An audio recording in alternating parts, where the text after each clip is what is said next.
It is week 6 of the NFL regular season, and we are here to make our picks.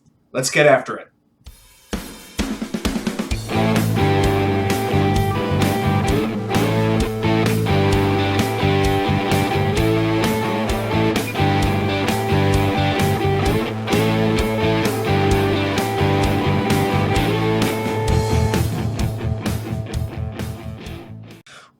Well, welcome back to New York Sports WickerMedia. I'm Y2K99. Thank you very much for taking the time to watch this video.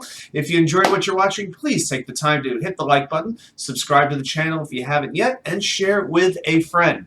All right, let's get right into these picks. We're going to recap how we're doing so far in this 2022 NFL season. So last week we went 12-4. So we've had 2 very good weeks in a row. Got 103 points out of 136. And now I am in the 89.5 percentile amongst all players. So almost back at that 90 level. And this week I want to push it past that 90%. So we are going to talk about all 14 games on the NFL schedule. Rate them from 14 most confident to 1. That's the game we have the least confidence in. So, the number 14 game, the game that I am feeling the most confident about, I predict that the LA Rams will get back on the right track and knock off the Carolina Panthers. Hello, Steve Wilks. Hello, PJ Walker. New head coach and new quarterback. You get to play the defending Super Bowl champs. I know the Rams are not playing very well right now. They definitely need a win. But this will be their get-right game. Seems like, you always have a bunch of these teams who come off a little bit of a playoff hangover, and the Rams certainly seem to have been doing that. But I think the Rams run through Carolina, and I'm going to say Cooper Kupp gets 2 touchdowns in this game. My number 13 game, I'm going to take the Tampa Bay Buccaneers over the Pittsburgh Steelers. Kenny Pickett, my gosh. First he gets the Bills in his first full game as an NFL starting quarterback, and now he gets the Buccaneers? That's almost not fair. I know the Tampa Bay defense is banged up a little bit, but I don't think I'm going to be predicting Pittsburgh to win any game. I can't even consider them winning a game until TJ Watt returns to their defensive line. All right, let's go to number 12. I'm going to go out to the AFC West, and I am taking the Los Angeles Chargers of San Diego, California, over the Denver Broncos. By the grace of God, this game will not be on prime time. It seems like Denver has a weekly spot playing Sunday night or Thursday night or Monday night. Here's why I am really feeling confident about this game. I've seen a lot of people actually picking Denver. I am not there. Denver is tied for the most penalties in the league. They have the 3rd most drop passes. They're averaging a fumble and a half per game.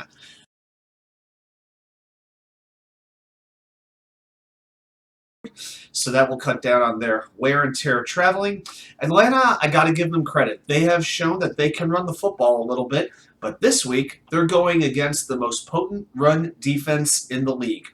I'll say the Falcons, they do give these teams battles, but I'm going to say they fall short. I think by maybe 6 points or so. Let's go to the number 10 game, and I'm going to take the Baltimore Ravens to defeat the New York Giants. It's just the latest prove-it game for the G-men, and somehow they keep winning. I got to give them a little bit of credit for that. I think it's a very interesting storyline that longtime Baltimore defensive coordinator Wink Martindale, now with the Giants, will be facing his former team. Here's the thing with this Giants defense. The only time they really do anything productive is when they blitz. And Lamar Jackson is as good a quarterback as there is in the league when facing the blitz.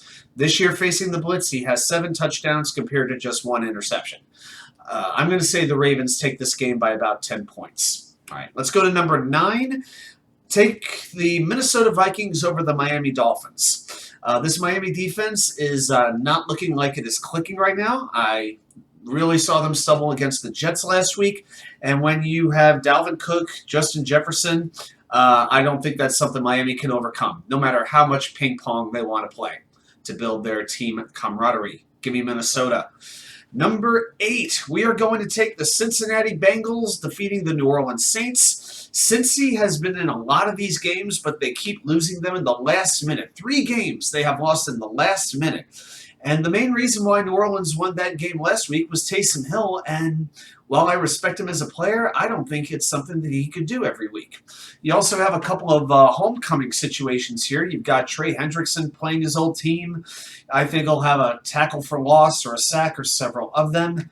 And it's also homecoming for Joe Burrow and Jamar Chase, who played at LSU. Give me the Bengals in this one. Okay, now we're going to go to the number 7 game. Give me the Arizona Cardinals defeating the Seattle Seahawks. The Seahawks defense just blows. And their offense, I think, really took a really catastrophic hit, losing Rashad Penny for the season with a broken leg. Really, really unfortunate. Give Geno Smith his props. He's been playing well, but losing that running dynamic, I think, will start to neutralize Seattle. Kyler Murray may not be the most consistent quarterback in the world, but he is dynamic, and I don't think the Seattle defense can handle it. Number 6. Okay, here we go. We're going to go to the Fox game of the week at Lambeau Field. It is Jets, it is Packers, but I am going to take the Green Bay Packers to defeat the Jets in this game. The Jets have got to hang around. They cannot go down by double digits. I know they've been great in the fourth quarter this year, but the Packers are a team that is a little bit shaky right now. They have not played a great game since maybe week 2. There are spots that they're shaky in, but they're coming home this week after losing the way they lost to the Giants. They have to come out with some extra fire in there. The talent really is pretty close, all things considered. I think the Jets are going to have a few good moments, but I think the Packers are just I think Aaron Rodgers just shows why he's Aaron Rodgers. I just think it's going to be about a one-score game, but the Packers are going to take this one. Number 5. Okay, this is where they're going to get a little harder to pick. I'm going to take the Indianapolis Colts to defeat the Jacksonville Jaguars. Now, the Jags shut out the Colts in week 2. Can they beat them twice in one season? Well, Matt Ryan's going to have all his main wide receivers back, which he didn't have in week 2, and also Jonathan Taylor is practicing.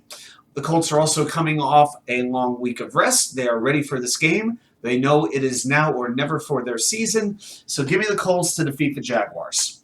Number 4. Maybe, well, in any other week, this might be the game of the week. So I'm going to take the Dallas Cowboys to defeat the Philadelphia Eagles in the NFC East showdown. These two teams are 9-1 combined, first place on the line. You've got the league's 5th-ranked scoring offense playing the league's 3rd-ranked scoring defense. You got that Philly O-line, which has been fantastic against the Dallas defense. That Dallas D is yet to allow 20 points.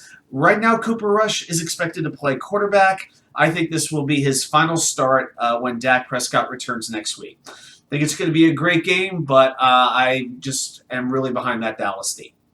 Number 3, this is probably the biggest regular season game of the year, Bills versus Chiefs. This is the first time ever that Patrick Mahomes has been an underdog for a home game. I think it's going to be another shootout, but outside of the quarterbacks, you know what? I'm going to take the Bills' weapons over the Kansas City weapons, and here's the thing. I could see this being a scenario that comes down to a final field goal, and I do not trust the Kansas City kicking game if that's what it comes down to. Bills win. Okay, 2 more games. With my number 2 pick, I'm going to take the New England Patriots over the Cleveland Browns. Damian Harris is out. I think Ramondre Stevenson will have a big day running the football. Cleveland can run the ball extremely well. Nick Chubb has been a stud this year, an absolute stud, but New England is coming off a shutout against a very good Lions offense. I think the game will come down to the final drive, but on one hand, it's Bill Belichick. On the other hand, it's the Cleveland Browns. And it's that defense to me that lacks identity, that lacks toughness, that has not shown enough consistent play. Give me the Patriots. And finally, I saved the worst for last. The Thursday night game on Amazon Prime, which I will not be watching. I don't know how this is on a streaming service. Y'all got to pay to watch this thing? Really? Okay.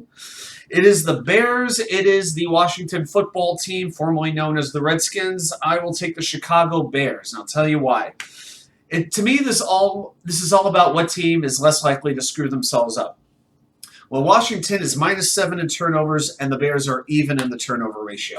I think the Bears are just less likely to beat themselves. And I like their running game as well with David Montgomery. But I got to be honest.